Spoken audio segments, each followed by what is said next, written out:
In My Hero Academia 243, I've got the craziest theory about this chapter and what I think is going to happen in this arc, and a couple of crazy plot points that I think we got to address it.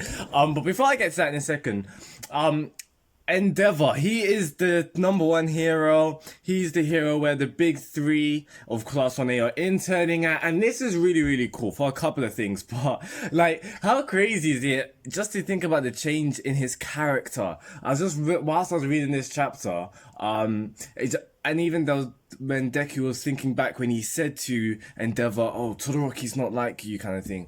That was in the sports festival arc, so that's way, way back. That's like chapter 30, 20s, those kind of chapters.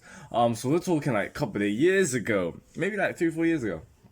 But either way, yeah. So I was thinking about that and just seeing how Endeavour's changed from him to like from there to like here. Don't get me wrong, like he's not the model poster boy for a hero, like the number one hero. Is not like All Might, but he has improved and he's progressed as a character, and it's really amazing. I'm really loving the dynamic between Endeavour and Todoroki as well. I just like the way that I see that dynamic is like Endeavour worships the ground Todoroki's on, in that kind of sense of like always he wants to nurture Todoroki. So that part where he was like overly obsessive with Todoroki of surpassing All Might, that's kind of died down, and it's now just becoming overly nurturing. I don't know, something along the lines like that, and you see it within this chapter, within his remarks saying like, "Oh, I only allowed you guys to come because Shoto allowed it," and stuff like that. So it was really funny, and just the dynamics going back and forth. And guys, we've been saying it from the start, like we've always wanted to see Bakugo and Endeavour together because they're such similar characters. Someone said that Bakugo's like Endeavour is like what Bakugo could be if Bakugo went down the wrong path. Because it's in the similarities of how Bakugo was always so annoyed at how is Deku now getting better than me. This widening gap between the two. We obviously know that Bakugo is more than able to hold his own. And we even saw it recently in the anime when they fought. But like how is Deku like being able to surpass what's going on, kind of thing. And it was kind of similar. It was similar to Endeavour in the sense how like this massive gap of him and All Might, and how he was never going to be able to be the number one, and that's why he did all those kind of things.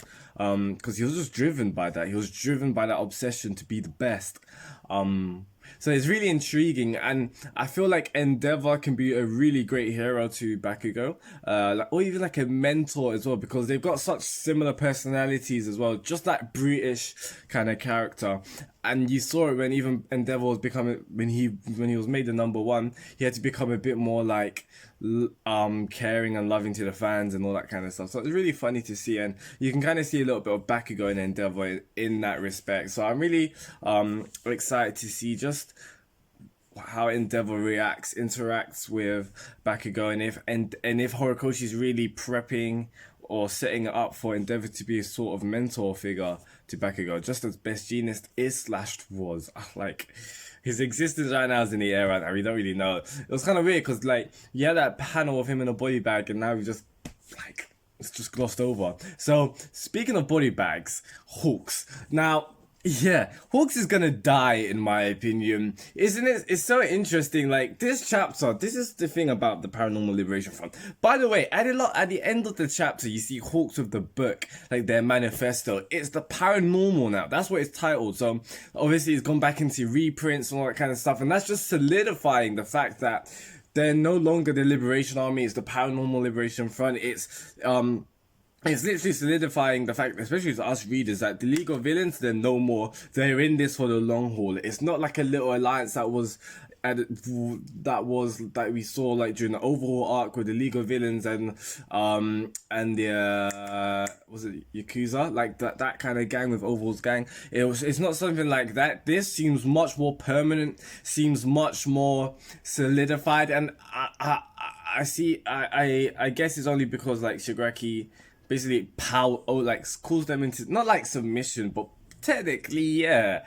So it's just kind of crazy to see that. So the League of Villains are technically no more. I don't think we're gonna get that title or them being called the League of Villains anymore. Maybe they'll be used as a reference, like how the heroes will call it. But yeah, that alliance, that that organization's gone, and it's now the Paranormal Liberation Front. And it's interesting to see Hawks having it at the end of the chapter. It seems like he's gonna bump into Endeavour and the three. So it's really cool to see Endeavour.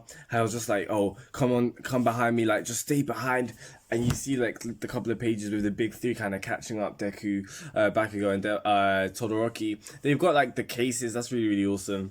For their suits. People are wondering what Todoroki's suits. It's probably just this like, he does have a suit. And the equipment's probably just to like, just for temperature reasons, because obviously his body and that, like the temperature regulation of when he's gone from his hot side to his cold side, just maybe it's the suit just helps regulate that.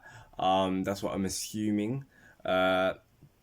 But yeah, I do think Hawks and Endeavour, they're gonna bump into each other. This villain, yeah, like it's just another. This villain's interesting because he's got the whole Armageddon prophetic kind of vibes. He's like, oh, civilians, doomsday's upon us kind of thing. And it's really cool. To be honest, the character design, I love it. I really do love the character design. I don't know. At first, I was so baffed. Like, I was thinking, what's going on? Because, like, he's there, he's giving off this kind of speech, and then you see, like, everyone's running, and it's like these little balls being flown out. So, is he attacking them?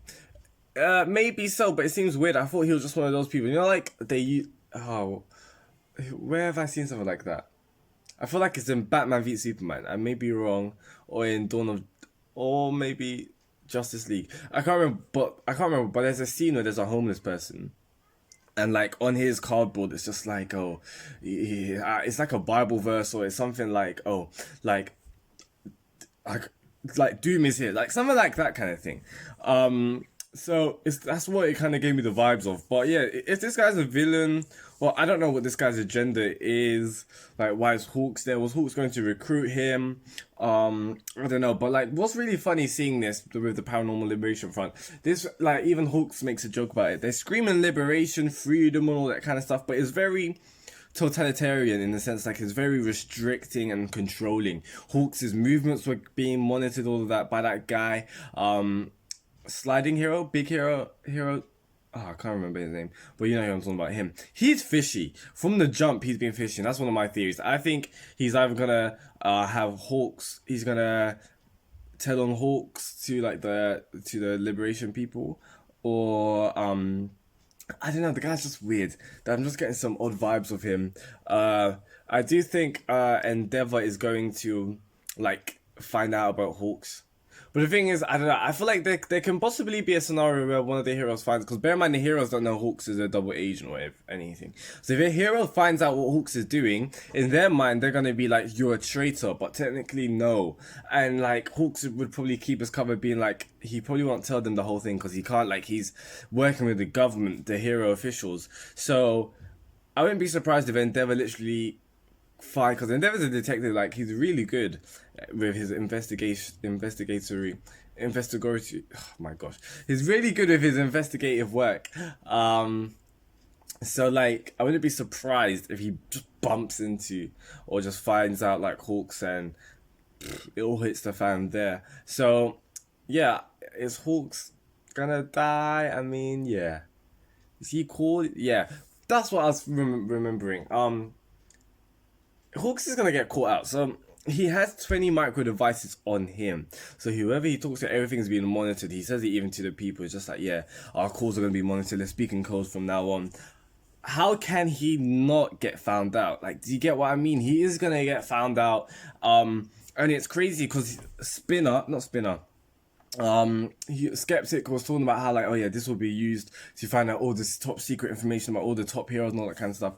The heroes, like, is doomsday. Like, this villain, obviously, like, when he was speaking, he's foreshadowing what's gonna happen. The heroes are literally gonna lose. The heroes are gonna get exposed. Everything. So this is gonna be a dark arc coming up, and I literally can't wait. So it seems like we're gonna get into it not next week. My Hero Academia is on break. In 2 weeks, it's gonna hiatus next week. So it seems like we're gonna get into the gist of this massive arc, and I can't wait. I'm so excited to see like the heroes and interning under Endeavour. But yeah, no, like, this chapter was really, really cool. Seeing, isn't it weird that the heroes can only go home for 1 day? Is that like once a year? So that's kind of, that's intense. Like, you only get 1 day. I thought they could go home on weekends and stuff, but yeah, maybe I'm wrong. But yeah, so just the interaction. It was cool seeing Deku's mom again, and just I really do love those kind of interactions, especially like with All Might. I need more of All Might, man. Like he's gonna die soon, so like let's get more of him, you know. So yeah, even All Might saying to Deku, how yeah, you probably won't get any quirk incidents. Yeah, we're not gonna see. I don't think we're gonna see any other new quirk for a while. If so, like maybe in the heat of this arc, we may see Deku mastering a bit of Black Whip.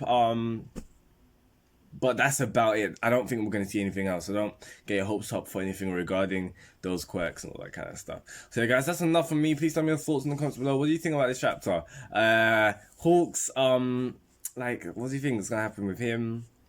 Endeavour, all of that kind of stuff. Like it's all coming together. It's pretty cool. What's your thoughts for this arc? What are your predictions? What do you think this arc's going to be about, or how do you think it's going to go down?